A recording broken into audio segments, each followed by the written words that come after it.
అండి, welcome back to rupees kitchen. ఈరోజు మన కిచెన్లో దివాళీ స్పెషల్ స్వీట్స్ రెసిపీ అండి, చక్కర పార అండి. సో దాని తయారీ విధానం చేద్దామా. దానికన్నా ముందుగా అందరికీ హ్యాపీ దివాళీ అండి. హ్యాపీ దివాళీ మీకు, మీ ఫ్యామిలీ మెంబర్స్కి అందరికీ happy Diwali and safe Diwali అండి. తయారీ విధానం చూద్దామండి. ముందుగా ఒక గిన్నె తీసుకోవాలండి. ఒక గిన్నెలో మనం ఏ కప్పుతో పిండి కొలుచుకుంటామో, నేను ఇంకా పిండి చెప్పలేదండి, చెప్తాను. 1 కప్ ఆఫ్ వాటర్ వేసేసుకోవాలండి.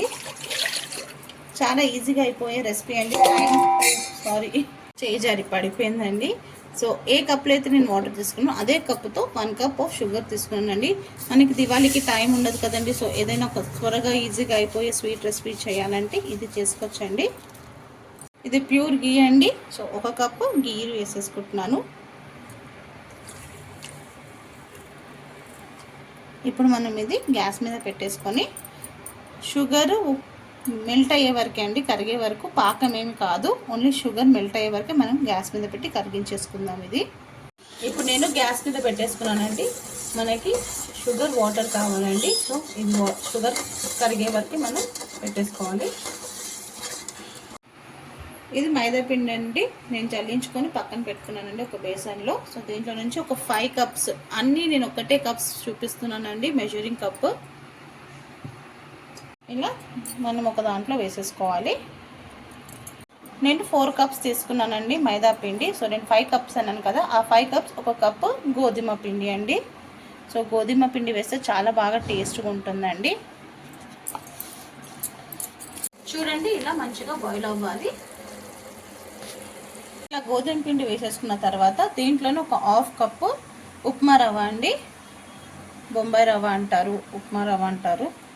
సో వేసేసుకోవాలి. దీంట్లోనే కొంచెం సాల్ట్ వేసుకోవాలి. మనం ఏ రెసిపీ చేస్తే, స్వీట్ రెసిపీ చేస్తే కొంచెం సాల్ట్ వేయాలండి.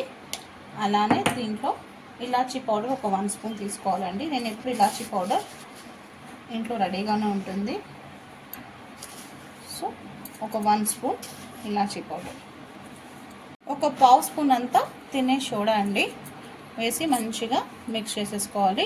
మనం షుగర్ సిరప్ చల్లగా అవుతుందండి. నేను షుగర్ మెల్ట్ అయ్యే వరకే పెట్టాను కదా, ఆ వాటర్ చల్లగా అవుతుంది. అయ్యాక మనం ఇది మిక్స్ చేసుకుందామండి. చాలా బాగుంటుందండి, ఒకసారి డెఫినెట్గా ట్రై చేయండి. ఇప్పుడు షుగర్ సిరప్ చల్లగా అయిపోయిందండి, అంటే నార్మల్ వేడిగా ఉంది. సో ఈ పిండిలో పోసుకుంటూ కొంచెం కొంచెం పోసుకుంటూ మనం కలుపుకోవాలి పిండిని.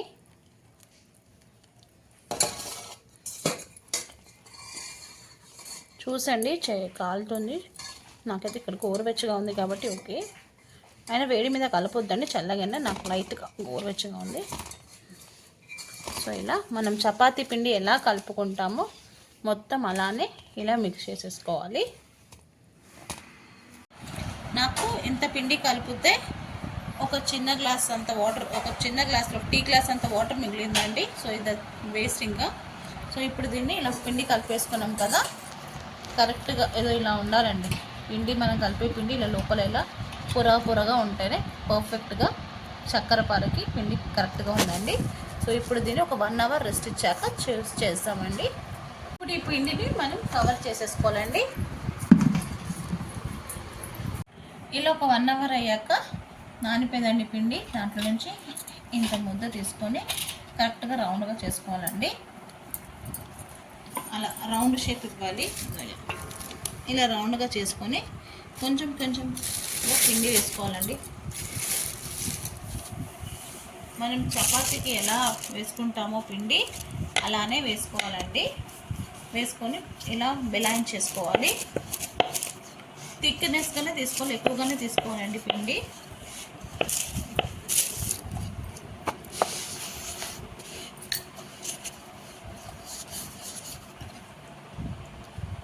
అంత థిక్నెస్గా ఉండాలండి, ఒక 1/2 ఇంచ్ అంత థిక్నెస్గా ఉండాలి.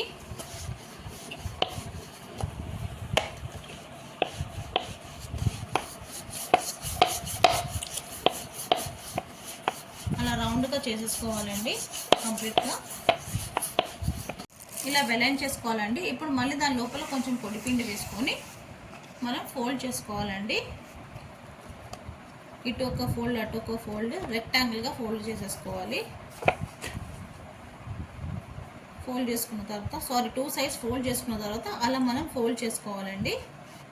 చేసుకొని ఎడ్జెస్ని కొంచెం గట్టిగా ప్రెస్ చేసేసుకొని మళ్ళీ ఇంకొక కొంచెం పిండి వేసుకొని సేమ్ అలానే బెలాయించేసుకోవాలి. ఇలా బెలాయిన్ చేసుకోవాలండి. బెలాయిన్ చేసుకున్న తర్వాత 4 సైడ్స్ నుంచి ఎడ్జెస్ కట్ చేసేసుకోవాలి. అప్పుడే కరెక్ట్గా మనకి స్క్వేర్ షేప్ వస్తుంది. వీడియో ప్లీజ్ స్కిప్ చేయకుండా ఫుల్గా చూడండి, అప్పుడే అర్థమవుతుంది. చూసేసి లైక్ చేయండి, కామెంట్ చేయండి. ఇప్పుడు ఈ ఎడ్జెస్ రిమూవ్ చేసేయాలండి.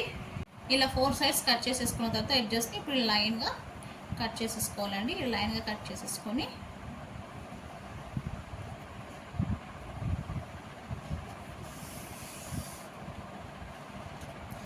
ఇలా లైన్గా ఇలా అడ్డంగా మన ఇష్టం అండి. ఇలా స్క్వేర్గానే కట్ చేసుకోవచ్చు, డైమండ్ షేప్న కట్ చేసుకోవచ్చు.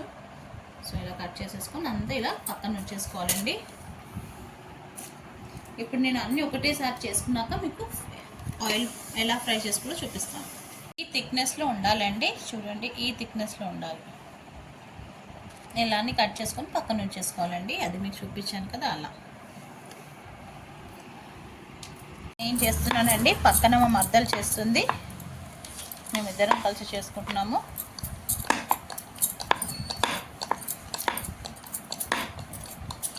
ఇలా ఆయిల్ పెట్టేసుకోవాలండి డీప్ ఫ్రైకి.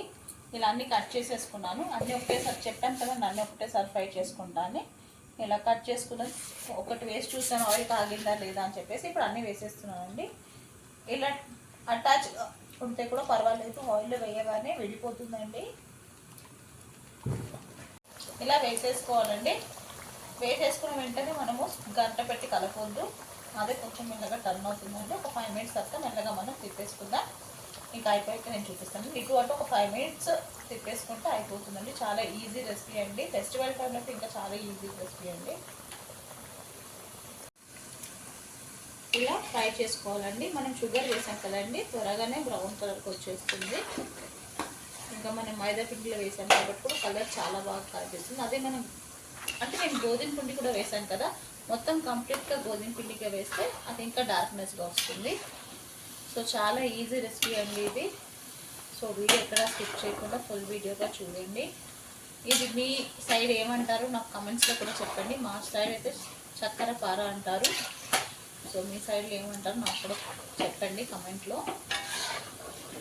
చూడండి ఎంత మంచిగా బ్రౌన్ కలర్ అయిపోతుంది. మీడియం టు హై ఫ్లేమ్లో పెట్టుకోవాలండి, అప్పుడే మంచిగా కుక్ అవుతుంది. చూడండి ఇది ఇంకొక వాయి వేసుకున్నాను. నేను చేసే టైం అంటే ఇప్పుడు నేను చేస్తున్నాను కాబట్టి నైట్ 10:30 అవుతుందండి. 10:30 వరకు నేను మార్నింగ్ నుంచి చేస్తూనే ఉన్నా. ఒకటే రోజు నేను 3 రెసిపీస్ పెట్టేసుకున్నాను. సో ఫస్ట్ తీసాను కదండి, అది చూడండి బ్రౌన్గా మంచిగా ఇంత థిక్నెస్గా కనిపిస్తుంది. అంటే మనం డబుల్గా ఫోల్డ్ చేసాం కదండి, పరోటాకి ఫోల్డ్ చేసినట్టు, అందుకే మనకి థిక్నెస్ వస్తుంది. మనము ఇలా ఫ్రై అవుతున్నప్పుడు ఒక కలర్ ఉంటుంది, బయటికి తీసాక మంచి గోల్డెన్ బ్రౌన్ కలర్ అంటే ఇలా అవుతుందండి.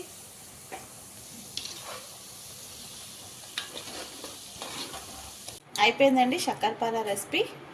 ఇలా నేను అన్నీ చేసేసుకొని కొంచెం సేపు ఒక 1/2 అవర్ పాటు అంతా ఆరబెట్టేసుకున్న తర్వాత ఇలా డబ్బాలో పెట్టి స్టోర్ చేసి పెట్టుకుంటూ ఒక 15 డేస్ వరకు మనకి బాగుంటుందండి. మీకు కూడా ఎవరైనా ట్రై చేయాలనుకుంటే ఒకసారి ట్రై చేయండి, చాలా బాగుంటుంది ఈ రెసిపీ. చాలా ఈజీ అండ్ టేస్టీ రెసిపీ. నచ్చితే లైక్ చేయండి, షేర్ చేయండి. కొత్తగా ఎవరైనా మన ఛానల్ని చూస్తే సబ్స్క్రైబ్ చేసుకోండి, లైక్ చేయండి. మీ యొక్క లైక్ నా ఇంకొక వరకు నాకు రీచ్ అవుతుంది. సో ప్లీజ్ లైక్ చేయండి.